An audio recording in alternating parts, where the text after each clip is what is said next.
തീർത്തിട്ടുണ്ട്. കടുവയും wild ഡോഗ്സും അതുപോലെ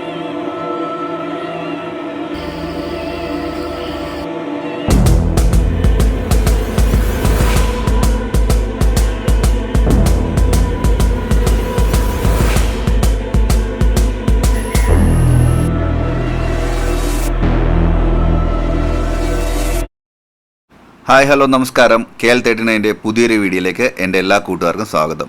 നമ്മളിപ്പോൾ ഉള്ളത് പറമ്പിക്കുളത്താണ്. പറമ്പിക്കുളം നമ്മൾ ഒരുപാട് പ്രാവശ്യം സഫാരിയും ട്രക്കിംഗ് ഒക്കെ ചെയ്യാൻ വന്നിട്ടുണ്ടെങ്കിലും പറമ്പിക്കുളത്ത് നമ്മൾ ഇന്നേ വരെ സ്റ്റേ ചെയ്തിട്ടില്ല. ഈ പ്രാവശ്യം ഏറ്റവും ബഡ്ജറ്റ് ഫ്രണ്ട്ലി ആയിട്ട് ചെറിയൊരു സ്റ്റേയും കാര്യങ്ങളൊക്കെ എടുക്കാൻ വേണ്ടി വന്നേക്കുവാണ്. അതിൻ്റെ കൂടെ നമ്മൾ സഫാരിയും ട്രക്കിങ്ങും ഉണ്ട്. എന്തായാലും നമ്മൾ സ്റ്റേ ചെയ്യുന്ന ഭാഗത്തേക്കൊന്ന് പോയിട്ട് അവിടുത്തെ കാഴ്ചകളിലേക്കും വിശേഷങ്ങളിലേക്കും ഒന്ന് പോയിട്ട് വരാം. നമ്മൾ ഈ പ്രാവശ്യം എടുത്തിരിക്കുന്നത് ടെൻറ്റ് സ്റ്റേ ആണ്. പറമ്പിക്കുളത്തെ ഏറ്റവും ലോ ബഡ്ജറ്റിൽ വരുന്ന സ്റ്റേ ആണിത്. 2 പേർക്ക് താമസിക്കാവുന്ന ഒരു അടിപൊളി റൂമാണ്. 2 പേർക്ക് വരുന്ന സ്റ്റേ 2000 രൂപയാണ്. ആളൊന്നിക്ക് 1000 രൂപ വെച്ചാണ് ഇവിടുത്തെ ഒരു ടിക്കറ്റ് ഫീ വരുന്നത്. എന്തായാലും 2 പേർക്ക് കിടക്കാവുന്ന ബെഡും ഫാനും പ്ലഗ് പോയിൻറ്റും ബാക്കി എല്ലാ കാര്യങ്ങളും ഉണ്ട്. എന്തായാലും നമുക്കിതിൻ്റെ ഔട്ട്സൈഡിലെ കാഴ്ചകൾ ഈ കാണുന്നതാണ്. ആ കാണുന്ന നമ്മുടെ ടോയ്ലറ്റ് വരുന്നത് നമ്മുടെ ടെൻറ്റിൽ നിന്നും ഏകദേശം ഒരു 150 മീറ്ററിൻ്റെ ഒരു വ്യത്യാസമേ ഉള്ളൂ. എന്തായാലും ഫാമിലി ആയിട്ട് വരാൻ ഞാൻ ഒരിക്കലും പറയില്ല ഈ ടെൻറ്റ് സ്റ്റേയിൽ, കാരണം അറ്റാച്ച്ഡ് ബാത്റൂം ഇല്ല. കാണുന്ന ഭാഗത്ത് ഫാമിലിയൊക്കെ ആയിട്ട് വന്ന് താമസിക്കാനുള്ള അടിപൊളി കോട്ടേജും കാര്യങ്ങളൊക്കെ ഉണ്ട്. അതിന് 2 പേർക്ക് വരുന്ന ടിക്കറ്റ് 6000 രൂപയാണ്. അതിൽ നമുക്ക് ഇൻക്ലൂഡിങ് ഫുഡ്, സഫാരി, അതുപോലെ തന്നെ അറ്റാച്ച്ഡ് ബാത്റൂം എല്ലാം കൂടി കൂടിയൊരു ഫെസിലിറ്റീസാണ് അവിടെ. എന്തായാലും ബാച്ചിലേഴ്സിനും അതുപോലെ തന്നെ ഹസ്ബൻഡ് ആൻഡ് വൈഫ് മാത്രം ഉള്ളതെന്നുണ്ടെങ്കിൽ ഈ ഒരു സ്റ്റേ എടുക്കാവുന്നതാണ്. നല്ലൊരു ഓപ്ഷനാണ്. കുട്ടികൾക്ക് ബുദ്ധിമുട്ടുള്ളതുകൊണ്ടാണ് ഞാനിവിടെ എടുക്കേണ്ടതെന്ന് പറഞ്ഞത്. എന്തായാലും നമ്മുടെ വണ്ടിയൊക്കെ നമുക്ക് ഇവിടെ തന്നെ പാർക്ക് ചെയ്യാൻ പറ്റും. അപ്പോൾ ഉച്ച കഴിഞ്ഞ് നമ്മൾ ഫുഡൊക്കെ കഴിച്ചതിന് ശേഷം നമ്മൾ നേരെ ഒരു സഫാരി ഉണ്ട്, നേരെ സഫാരിക്ക് പോവാണ്. ഇനി നേരെ അതിൻ്റെ കാഴ്ചകളിലേക്ക് പോവാം. എന്തായാലും നമ്മൾ ടെൻറ്റിൽ താമസിക്കുന്നതുകൊണ്ട് നമുക്ക് ഫുഡും കാര്യങ്ങളൊക്കെ ഇവിടെ ഓർഡർ ചെയ്യേണ്ടി വരും.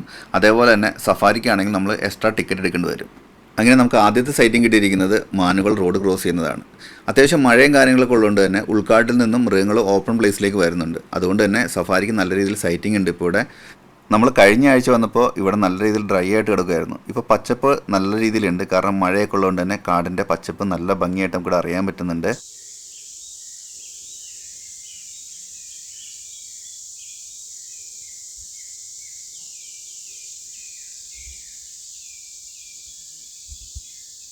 അങ്ങനെ ചെറിയൊരു മൂവ്മെൻറ്റ്സിന് ശേഷം നമുക്ക് അടുത്തൊരു സൈറ്റിംഗ് കിട്ടിയിട്ടുണ്ട്. ഒരു കരടിയുടെ വിഷലാണ് നമുക്ക് കിട്ടിയിരിക്കുന്നത്. നമ്മൾ കാട്ടിൽ പോകുമ്പോൾ ഏറ്റവും കൂടുതൽ പേടിക്കേണ്ടത് പുള്ളിപ്പുലിനെയോ അല്ലെങ്കിൽ കടുവയൊന്നുമല്ല, കരടിയെയും ആനയാണ് നമ്മൾ ഏറ്റവും കൂടുതൽ പേടിക്കേണ്ടത്. കരടി പൊതുവെ അലസനായിട്ട് നടക്കുന്നൊരു ജീവിയാണ്. തല കുമ്പിട്ടാണ് കൂടുതൽ ആളുടെ മൂവ്മെൻറ്റ്സും കാര്യങ്ങളൊക്കെ. അതുപോലെ തന്നെ ചെവിയിലേക്ക് രോമവളർച്ച കൂടുതലായതുകൊണ്ട് കേൾവിശക്തിയും വളരെ കുറവാണ്. ഏകദേശം 30 അടിയോളമാണ് കരടിക്ക് ഏറ്റവും നന്നായിട്ട് വിസിബിളായിട്ട് കാണാൻ പറ്റുന്ന കാഴ്ച. അതിനുശേഷം മങ്ങിയ കാഴ്ചകളായിരിക്കും കൂടുതലും കരടി ആളെ തിരിച്ചറിയുന്നതും മറ്റു കാര്യങ്ങളൊക്കെ ചെയ്യുന്നത് തന്നെ സ്മെല്ല് ക്യാച്ച് ചെയ്തിട്ടാണ്. നല്ല രീതിയിൽ സ്മെല്ല് പിടിക്കാനുള്ള കഴിവ് കരടികൾക്കുണ്ട്. കരടികൾ പൊതുവെ ആക്രമിക്കുന്ന സമയത്താണ് 2 കാലിൽ നിവർന്ന് നിൽക്കാറുള്ളത്. അതുകൊണ്ട് തന്നെ കാട്ടിൽ കയറുന്ന മനുഷ്യൻ 2 കാലിൽ നടക്കുന്നതുകൊണ്ട് തന്നെ കരടിയുടെ വിചാരം എപ്പോഴും മനുഷ്യൻ കരടിയെ ആക്രമിക്കാൻ നിൽക്കുന്നതാണ്. അതുകൊണ്ട് തന്നെ കരടി നമ്മളെ മാക്സിമം അറ്റാക്ക് ചെയ്യാൻ വരാറുണ്ട്. കരടികൾ കൂടുതൽ മനുഷ്യനെ അറ്റാക്ക് ചെയ്തിട്ട് ഭക്ഷിക്കാൻ വേണ്ടിയല്ല അങ്ങനെ ചെയ്യുന്നത്, സ്വന്തം സേഫ്റ്റിക്ക് വേണ്ടിയാണ് അങ്ങനെ ചെയ്യുന്നത്. ചീഞ്ഞഴുകിയ മാംസങ്ങളാണ് കരടി കൂടുതലും കഴിക്കുന്നത്. ലോകത്ത് ഇതേവരെയുള്ള കണക്ക് പ്രകാരം 8 ടൈപ്പ് കരടികളാണ് ഉള്ളത്. അതിൽ 6 തന്നെ മിശ്രഭോജികളാണ്. മാംസവും പഴവർഗ്ഗങ്ങളും കഴിക്കുന്ന മിശ്രഭോജികളാണ്. പിന്നെയുള്ള 2 വിഭാഗങ്ങൾ, ഒരെണ്ണം ഹിമക്കരടികളാണ്. അത് കൂടുതലും മാംസം മാത്രമാണ് കഴിക്കുന്നത്. 8ാമത്തെ വിഭാഗം വരുന്നത് നമ്മുടെ ഭീമൻ പാണ്ടയാണ്. ഭീമൻ പാണ്ട മുള മാത്രം കഴിച്ച് ജീവിക്കുന്നു. നമ്മളിപ്പോൾ കാണുന്നത് സ്ലോത്ത് ബിയർ എന്ന് പറയുന്ന ഈ ഒരു വിഭാഗത്തെയാണ്. ഇത് കേരളത്തിൽ ഈ ഒരു വിഭാഗം മാത്രമേ ഉള്ളൂ. ഇത് മിശ്രഭോജികളാണ്. ചിതലുകൾ, അതുപോലെ തന്നെ ഉറുമ്പുകൾ, ഇവയൊക്കെയാണ് ഇവരുടെ പ്രധാന ഭക്ഷണങ്ങൾ. മണ്ണിനടിയിലെ ചെതൽപ്പുറ്റുകളെ മണത്തറിഞ്ഞ് അതിനെ മാന്തിപ്പറിച്ച് ആക്രമിച്ചാണ് ഇവർ സാധാരണ കഴിക്കാറുള്ളത്. അതിന് അനുയോജ്യമായിട്ടുള്ള രീതിയിലുള്ള നഖങ്ങളും ഇവർക്കുണ്ട്. അതുപോലെ തന്നെ സ്വാഭാവികമായിട്ട് നമ്മൾ സംശയിക്കുന്ന ഒരു കാര്യമാണ്, പിടിക്കുന്ന ചെതലുകളും ഉറുമ്പുകളൊക്കെ ഇതിൻ്റെ മൂക്കിലേക്ക് കയറാൻ ചാൻസ് ഉണ്ടല്ലോ. കണ്ണടയ്ക്കാൻ കഴിവുള്ളതുപോലെ തന്നെ മൂക്കടച്ചിട്ട് ഭക്ഷണം വലിച്ചു കഴിക്കാനുള്ള കഴിവും ഇവർക്കുണ്ട്. കരടിയുടെ ആയുസ് ഏകദേശം 50 വയസ്സ് വരെയാണ് മാക്സിമം നമുക്ക് പറയാൻ പറ്റുന്നത്. അതുപോലെ തന്നെ ലോകത്തിൽ വിവിധ ഇനം കരടികളുണ്ടെന്ന് പറഞ്ഞു. ആ വിവിധ ഇനം കരടികൾ നിറത്തിലും രൂപത്തിലും അവർക്ക് വ്യത്യാസമുണ്ട്. അതുപോലെ തന്നെ മനുഷ്യനെ പോലെ തന്നെ നിവർന്ന് നിൽക്കാനുള്ള കഴിവും കരടികൾക്കുണ്ട്. ഞാൻ നേരത്തെ പറഞ്ഞല്ലോ, അറ്റാക്കിംഗ് സമയത്ത് നിവർന്ന് നിന്നാണ് കരടികൾ കൂടുതൽ അറ്റാക്ക് ചെയ്യുന്നത്. അങ്ങനെ കുറച്ച് നേരത്തെ സൈറ്റിങ്ങിന് ശേഷം ആളും പയ്യനെ മൂവ് ചെയ്യുന്നു, നമ്മളും വീണ്ടും മൂവ് ചെയ്യുന്നു. അങ്ങനെ നമുക്ക് അടുത്ത കാഴ്ച കിട്ടിയിരിക്കുന്നത് നല്ല ഒത്തൊരു കൊമ്പനാനയുടെ ഒരു വിഷലാണ്. ആനകൾ ശരിക്കും ഒരു സമൂഹ ജീവിയാണ്. ഈ മനുഷ്യനെ പോലെ തന്നെ ഫാമിലിയായിട്ട് താമസിക്കാൻ ആഗ്രഹിക്കുന്ന ഒരു ജീവിയാണ്. കുട്ടി ആനകളും പിടിയാനകളും അടങ്ങുന്ന ഒരു ഗ്രൂപ്പാണ് ഇവരിലുള്ളത്. അതിൽ പ്രായപൂർത്തിയായ കൊമ്പൻ ആനകളെ ആ ഗ്രൂപ്പിൽ നിന്നും സാധാരണഗതിയിൽ പിരിക്കാറുണ്ട്. അങ്ങനെ ചെയ്യാനുള്ള കാരണം കൂട്ടത്തിലുള്ള പിടിയാനകളുമായിട്ട് ഇണചേരാതിരിക്കാൻ വേണ്ടിയാണ് അങ്ങനെ ചെയ്യുന്നത്.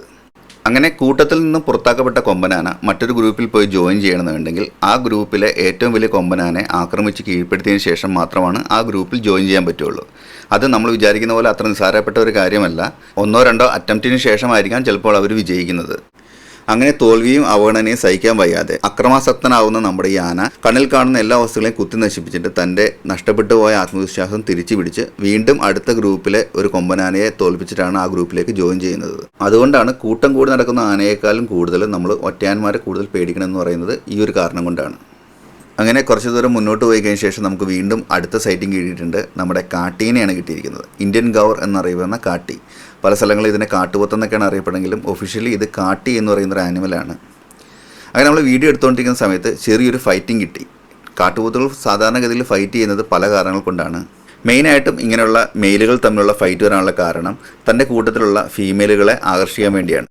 അങ്ങനെ ഈ ഫൈറ്റിന് ശേഷം വിജയിക്കുന്ന ആളെയാണ് പെൺകാട്ടികൾ ഇണചേരാനായിട്ട് സെലക്ട് ചെയ്യുന്നത്. പിന്നെ അടുത്തൊരു ഫൈറ്റിംഗ് വരുന്നത് ടെറിട്ടറി ഡിഫൻസ് ആണ്. തങ്ങളുടെ പ്രദേശത്തേക്ക് അതിക്രമിച്ചു കയറുന്ന മറ്റു കാട്ടികളെ ഇവർ പ്രതിരോധിക്കാറുണ്ട്. ഇങ്ങനെ പ്രതിരോധിക്കാനുള്ള മെയിൻ കാരണം ഭക്ഷണത്തിൻ്റെയും വെള്ളത്തിൻ്റെയൊക്കെ ലഭ്യത നിലനിർത്താൻ വേണ്ടിയാണ് ഇങ്ങനെ ചെയ്യുന്നത്. പിന്നെ വരുന്ന അടുത്തൊരു ഫൈറ്റ് എന്ന് പറയുന്നത് തങ്ങളുടെ ഗ്രൂപ്പിലെ ഏറ്റവും ശക്തനെ തിരഞ്ഞെടുക്കാനുള്ള ഒരു ഫൈറ്റും വരാറുണ്ട്. എന്തായാലും ഈ നടക്കുന്ന ഫൈറ്റ് എന്തിനാണെന്ന് നമുക്കറിയില്ല. എന്തായാലും എൻ്റെ കാഴ്ചയിലേക്ക് പോകാം. നമുക്ക് ഈ വീഡിയോ ശ്രദ്ധിച്ച് നോക്കി അവരുടെ കൊമ്പുകൾ തമ്മിൽ കൂട്ടിയിടിക്കുന്ന ശബ്ദം കേൾക്കാൻ പറ്റും.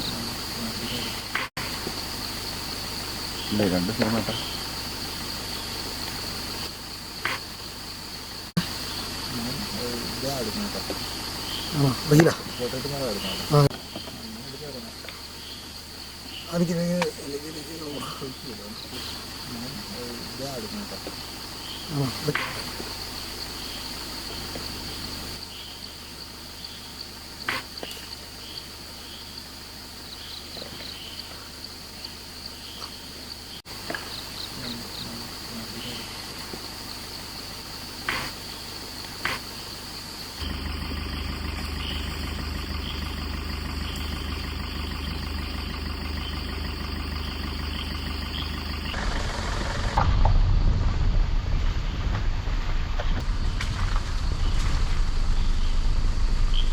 അങ്ങനെ നമുക്ക് അടുത്ത സൈറ്റിംഗ് കിട്ടിയിരിക്കുന്നത് നല്ല സൈസൊത്ത ഒരു പിടിയാനയുടെയാണ്. സാധാരണ ഗ്രൂപ്പായിട്ടാണ് ആനകൾ നടക്കാറുണ്ടെങ്കിലും ഇത് നമുക്ക് സിംഗിളായിട്ട് കിട്ടിയൊരു ആനയാണ്.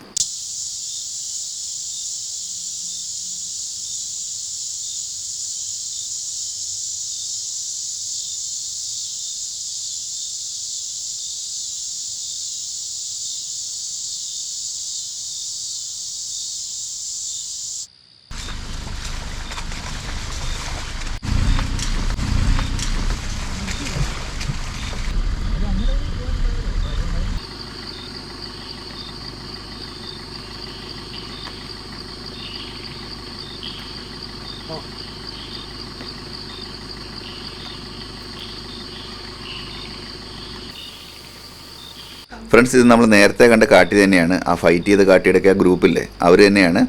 നമ്മളെന്തായാലും തിരിച്ചിറങ്ങുന്ന വഴി അവരെല്ലാവരും തന്നെ റോഡിലേക്ക് ഇറങ്ങിയിട്ടുണ്ട്. ഈ ഒരു വിഷ്വൽ വീണ്ടും കാണിക്കാനുള്ള കാരണം ഇതിൽ നമുക്ക് ചെറിയ കുട്ടികളെയും കിട്ടിയിട്ടുണ്ട്. അതുകൊണ്ടാണ് ഈ വിഷ്വൽ വീണ്ടും ഒന്ന് കാണിക്കുന്നത്.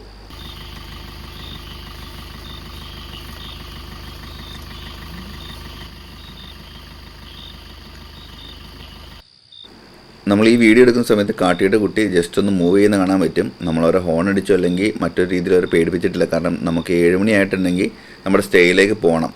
എന്തായാലും നമ്മുടെ വണ്ടിയിൽ ഗവൺമെൻറ് സ്റ്റാഫ് ഉണ്ട്. അവരുടെ നിർദ്ദേശപ്രകാരമാണ് നമ്മൾ പയ്യനെ മൂവ് ചെയ്യുന്നത്. അപ്പോൾ ആരും അതിനെ ഒരു തെറ്റായിട്ട് കാണേണ്ട. കാരണം നമുക്ക് എന്തായാലും മൂവ് ചെയ്തേ പറ്റുള്ളൂ. കാരണം എത്ര ഇരുട്ടാണെങ്കിൽ പോലും നമ്മൾ 7 മണിക്കുള്ളിൽ തിരിച്ച് നമ്മുടെ സ്റ്റേയിലെത്തിയേ പറ്റൂ.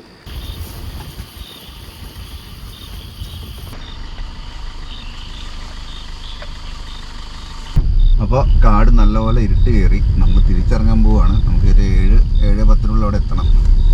നല്ല രീതിയിൽ ഇരുട്ടായി. നമുക്ക് വളരെ അൺഎക്സ്പെക്റ്റഡ് ആയിട്ട് കിട്ടിയിട്ടുള്ള ഒരു കുട്ടിക്കൊമ്പൻ്റെ ഒരു വിഷ്വലാണ്. നമ്മൾ റോഡിൽ ചെറിയൊരു ചുള്ളി കിടക്കണതുകൊണ്ടാണ് ജസ്റ്റ് ഒന്ന് ക്യാമറ ഓൺ ആക്കിയത്. അപ്പോൾ തന്നെ നമുക്ക് ആനയുടെ വിഷ്വൽസും കിട്ടി. നേരെ എൻ്റെ കാഴ്ചയിലേക്ക് പോകാം.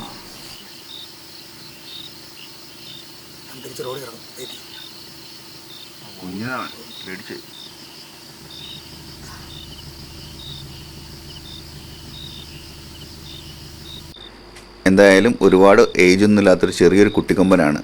ആൾ നമ്മുടെ വണ്ടി വന്നപ്പോൾ ജസ്റ്റ് ഒന്ന് പേടിച്ചോടിയെങ്കിലും ഇപ്പോഴത്തെ ആളുടെ നിപ്പ് കണ്ടറിയാൻ പറ്റും. വളരെ കൂളായിട്ടാണ് നിൽക്കുന്നത്.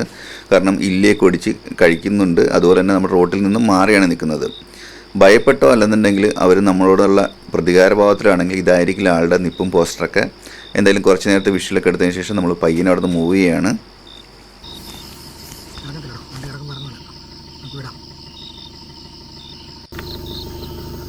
ഫ്രണ്ട്സ്, നമ്മുടെ റോഡിൻ്റെ നടുക്ക് എന്നൊരു കാട്ടുപോത്തുണ്ട്.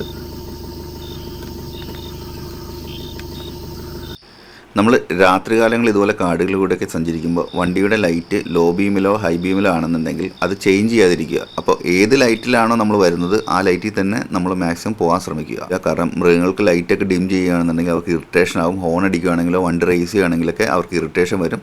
അവർ അറ്റാക്ക് ചെയ്യാനുള്ള ചാൻസ് കൂടുതലാണ്.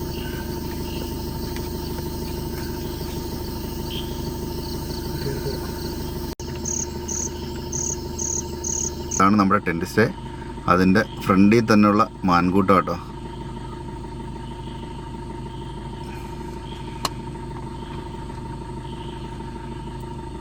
നല്ലൊരു ഭംഗിയുള്ളൊരു കാഴ്ച കേട്ടോ. ഒരുപാട് മാനുകളുണ്ട്. ഇത് മറ്റുള്ള ആനിമൽസിൽ നിന്നൊക്കെ രക്ഷപ്പെടാനായിട്ട് ഇതിപ്പോൾ മനുഷ്യവാസമുള്ള സ്ഥലമായതുകൊണ്ട് ഇങ്ങോട്ട് വരും. അപ്പോൾ ഈ ലെപ്പേഡോ അല്ലെങ്കിൽ ടൈഗറൊക്കെ വരുന്നത് ഒഴിവാകും. അതിനുവേണ്ടിയാണ് അവരിങ്ങനെ ചെയ്യുന്നത്. കൂടുതലും മൃഗങ്ങളും മനുഷ്യനായിട്ട് ചെറിയൊരു അറ്റാച്ച്മെൻ്റ് ഉണ്ട്. അവർക്ക് സേഫ്റ്റി നോക്കാൻ വേണ്ടിയാണ് ഇങ്ങനെ ചെയ്യുന്നത്. അപ്പോൾ അതാ ഫ്രണ്ട്സ്, അത്യാവശ്യം നല്ല രീതിയിൽ ഇരുട്ടൊക്കെ ആയി. നമ്മുടെ സഫാരി കഴിഞ്ഞിട്ട് നമ്മൾ വന്നു. ടെൻറ്റിലൊക്കെ നല്ല പകലുപോലെ വെളിച്ചമുണ്ട്. ഇത് നമ്മുടെ ഗോപ്രോയിൽ വിഷയം എടുത്തുകൊണ്ടാണ് ചെറിയൊരു വെളിച്ചക്കുറവ് വന്നേക്കണേ. എന്നാലും നമുക്ക് നല്ല രീതിയിലുള്ള ലൈറ്റും കാര്യങ്ങളൊക്കെ ഉണ്ട്. നമ്മുടെ ഇതാ ടെൻറ്റിൻ്റെ ഉള്ളിലൊക്കെ അവർക്ക് ലൈറ്റും അതുപോലെ തന്നെ നമുക്ക് 2 പ്ലഗ് പോയിൻറ്റും ഒരു ഫാനൊക്കെ അവർ പ്രൊവൈഡ് ചെയ്യുന്നുണ്ട്. 2 ബെഡും കാര്യങ്ങളൊക്കെ ഉണ്ട്. ഇതാ നമ്മുടെ ടെൻറ്റിൻ്റെ അവകാശമാണ്. ഇതാ ഉണ്ണിച്ചേട്ടൻ കിടന്നിട്ടുണ്ട്. ഇതാ നമ്മുടെ ആ ഒരു ലോങ് ഡിസ്റ്റൻസിലൊക്കെ മാനൊക്കെ വന്നേ കാണാം.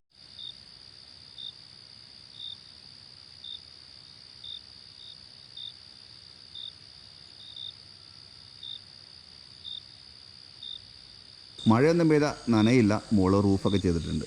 റൂമിലൊക്കെ വന്ന് ഒന്ന് കുളിച്ച് ഫ്രഷ് ആയിട്ടുണ്ട്. എന്തായാലും കൊള്ളാട്ടോ. ഒരു ബഡ്ജറ്റ് ഫ്രണ്ട്ലി ആയിട്ടുള്ള സ്റ്റേ ആണ്.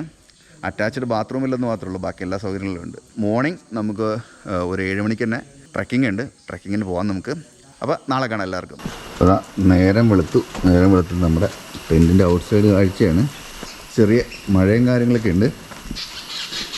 ഇതാ ഒരുപാട് ബേഡ്സിൻ്റെ ആക്ടിവിറ്റീസൊക്കെ ഉണ്ട് ഈ സമയത്ത്. ഒരു 7 മണിയാകുമ്പോൾ തന്നെ നമുക്ക് ട്രക്കിംഗ് സ്റ്റാർട്ട് ചെയ്യാൻ തോന്നുന്നു. എന്തായാലും മഴയുണ്ട്, എന്നാലും ഒക്കെ വകവെക്കാതെ നമുക്ക് പോകാം. അങ്ങനെ ഈ ഒരു പറമ്പിക്കുളത്തെ യാത്രയിൽ നമുക്ക് 2 പ്രത്യേകതകളാണുള്ളത്. ഒന്ന്, നമ്മൾ പറമ്പിക്കുളത്ത് ആദ്യമായിട്ടാണ് സ്റ്റേ ചെയ്യുന്നത്. അതുപോലെ തന്നെ പറമ്പിക്കുളത്ത് നമ്മൾ മഴയത്ത് ആദ്യമായിട്ടാണ് ട്രക്കിംഗ് ചെയ്യാൻ പോകുന്നത്. മഴ നല്ല പോലെ പെയ്യുന്നതുകൊണ്ട് തന്നെ വെള്ളത്തിൻ്റെ അളവ് കൂടുതലാണ്. അതുപോലെ തന്നെ നല്ല പച്ചപ്പുണ്ട് കാട്ടിന്. ഈ പ്രാവശ്യത്തെ യാത്രയ്ക്ക് വേറൊരു പ്രത്യേകത കൂടിയുണ്ട്. അട്ടയുടെ ശല്യം വളരെ കൂടുതലായിരിക്കും മഴ ഉള്ളതുകൊണ്ട് തന്നെ. അങ്ങനെ തുടക്കത്തിലെ മഴ ഇപ്പോൾ വളരെ കുറഞ്ഞിട്ടുണ്ട്. എന്തായാലും ചെറിയ രീതിയിലൊരു ആശ്വാസമുണ്ട്. നമ്മുടെ യാത്ര മുന്നോട്ട് പോകാം.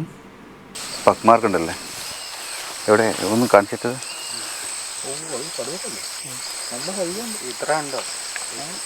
ഹൈറ്റ് ഉണ്ടാവും. നല്ല ഹൈറ്റുള്ള ടൈഗറിൻ്റെ അല്ലേ.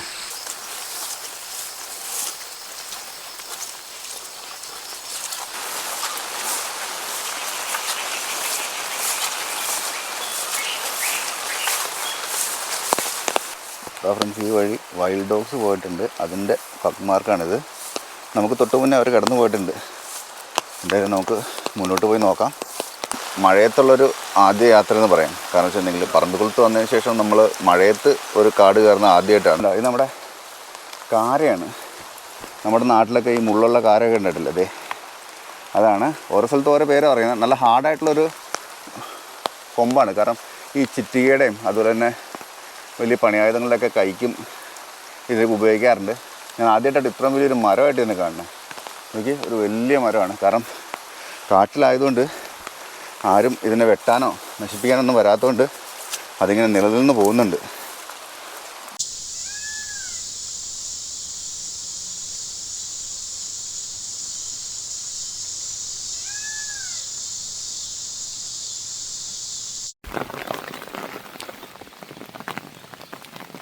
അങ്ങനെ മഴ മാറി, കുറച്ച് ലൈറ്റും കാര്യങ്ങളൊക്കെ വന്നിട്ടുണ്ട്. മഴ മാറി എന്ന് പറയാൻ പറ്റില്ല. കാരണം ഈ കാട്ടിൽ ഈ മരങ്ങളിൽ നിന്നൊക്കെ വരുന്ന വെള്ളമുണ്ട്. അപ്പോൾ എന്തായാലും കൊടയൂടി തന്നെയാണ് നമ്മൾ പോകുന്നത്. എന്നാൽ ആ ലൈറ്റിനിങ് നല്ല അടിപൊളിയാണ്. ഫ്രണ്ട്സ്, അവിടെ കാട്ടുപോത്തുണ്ട്. അതായത് വിഷളൊന്നും എടുക്കാം. ആ സൈഡുണ്ട്.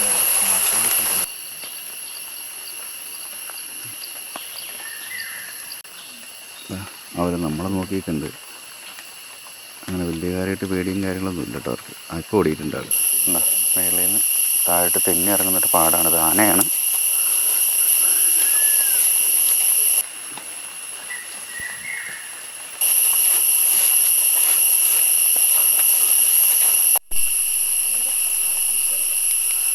ഇതാ ഫ്രണ്ട്സ്, ഇവിടെ ട്രാപ്പുണ്ട്. ഇതാ ട്രാപ്പ് ഇങ്ങനെ നോക്കി നിന്നപ്പോൾ ഇതാ ഇവിടെ വലിയൊരു ആനയെ കൊന്നിട്ട് അതിൻ്റെ ഡെഡ് ബോഡിയും കാര്യങ്ങളൊക്കെ കിടക്കുന്നുണ്ട്. ഇതാ അവിടെ നമുക്കവിടെ നോക്കിയറിയാൻ പറ്റും. അവിടെ ഒരു ചെറിയ ക്യാമറ ട്രാപ്പൊക്കെ ഉണ്ട്. ഇതെനിക്ക് തോന്നുന്നത് ഫുള്ളും കടുവ തിന്ന് തീർത്തിട്ടുണ്ട്. കടുവയും വൈൽഡ് ഡോഗ്സും അതുപോലെ തന്നെ മറ്റുള്ള ആനിമൽസൊക്കെ തിന്ന് തീർത്തിട്ടുണ്ട്. ഇതാ അതിൻ്റെ അവശിഷ്ട ഭാഗങ്ങളൊക്കെ കാണുന്നത്. കേട്ടോ പുഴുവൊക്കെ ഉണ്ട്. അതിൻ്റെ പല്ലിൻ്റെ ഭാഗങ്ങളൊക്കെ ദൈ കാണാൻ പറ്റും. അതിൻ്റെ ഉള്ളിൽ കാണാൻ പറ്റും അതിൻ്റെ പല്ല്. പിന്നെ അതിൻ്റെ ഈ നടക്കുമ്പോൾ ഉണ്ടാകുന്ന കാലിൻ്റെയൊക്കെ ജോയിൻസിൻ്റെ ബോൾസുകളൊക്കെയാണ് കിടക്കുന്നത്. ഉണ്ടോ അതിന് ഫുള്ളും തീർത്തിട്ടുണ്ട്. എന്തായാലും ഈ ക്യാമറ ട്രാപ്പിൽ നല്ല രീതിയിൽ കിട്ടിയിട്ടുണ്ടാവും. ഒരുപാട് സൈസുള്ള ആനയല്ല, ഏകദേശം ഒരു വയസ്സോളം പ്രായമുള്ള ഒരു ആനയൊക്കെ ആയിരിക്കുള്ളൂ. കാരണം വെച്ചിട്ടുണ്ടെങ്കിൽ ഓവർ സൈസിലല്ല. കാട്ടിലൊരു നിയമം വെച്ചിട്ടുണ്ടെങ്കിൽ കാട്ടിൽ പിടിക്കുന്ന ആനിമൽസ് അത് തിന്ന് തീരണവരെ ഇങ്ങനെ ഇട്ടേക്കും. പണ്ട് കാലങ്ങളൊക്കെ കുഴിച്ചിടുമായിരുന്നു. കാരണം ഇപ്പം അങ്ങനെയല്ല, നേരെ മൃഗങ്ങൾ തന്നെ തിന്ന് തീർക്കട്ടെ എന്നുള്ള നിയമത്തിൽ പോയിക്കൊണ്ടിരിക്കുക കേട്ടോ. അതുകൊണ്ട് ഇതൊന്നും ഡിസ്പോസ് ചെയ്തിട്ടില്ല. മൃഗങ്ങൾ തന്നെ തിന്ന് പിന്നെ ചീഞ്ഞ് മണ്ണായിട്ട് അടിഞ്ഞ് തന്നെ പോകും. അതിൻ്റെ വാരിയല്, അതിൻ്റെ വയറ്റിലുണ്ടാകുന്ന ഫുഡ് വേസ്റ്റുകൾ, ഇതതിൻ്റെ നട്ടലിൻ്റെ ഭാഗങ്ങൾ, അതിൻ്റെ കാല്, അങ്ങനെ ഒരുപാട് അവശിഷ്ടങ്ങളുണ്ട്. ഇതാ ഒരു ആന തന്നെ എത്ര വലിയ ജീവൻ നമുക്കറിയാമല്ലോ. അപ്പോൾ തന്നെ അതിൻ്റെ ശരീരഭാഗങ്ങളും അത്രയും തന്നെ കാണുമെന്ന് വിചാരിക്കാം. കണ്ടോ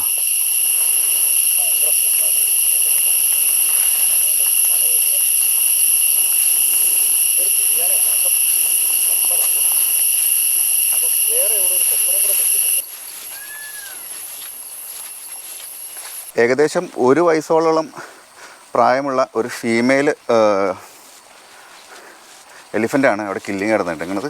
ഏകദേശം ഒരു 1-2 ആഴ്ചയോളം ടൈം ആയിട്ടുണ്ട്. കാരണം വെച്ചിട്ടുണ്ടെങ്കിൽ അതിൻ്റെ ശരീരഭാഗങ്ങളെല്ലാം തന്നെ തിന്ന് തീർത്തിട്ടുണ്ട്. ആനയുടെ കില്ലിങ്ങിന് ശേഷമാണ് അവിടെ കൊണ്ടുപോയിട്ട് ക്യാമറ ട്രാപ്പ് വെച്ചേക്കുന്നത്. അതായത് കടുവയുടെ സെൻസസിനും അതുപോലെ തന്നെ ഏത് കടുവയാണ് അതിന് കില്ല് ചെയ്തെന്നോ അല്ലെങ്കിൽ അതിൻ്റെ ഒരു ഡീറ്റെയിൽസിന് വേണ്ടിയാണ് അങ്ങനെ ചെയ്തേക്കുന്നത്. അപ്പോൾ എന്തായാലും ഒരു 1.5 ആഴ്ച ആയിട്ടുണ്ട്. കാരണം നമ്മൾ കഴിഞ്ഞ ആഴ്ച വന്നപ്പോൾ നമുക്ക് അതിനെക്കുറിച്ച് റിപ്പോർട്ടും കാര്യങ്ങളൊന്നും കിട്ടിയിട്ടുണ്ടായില്ല.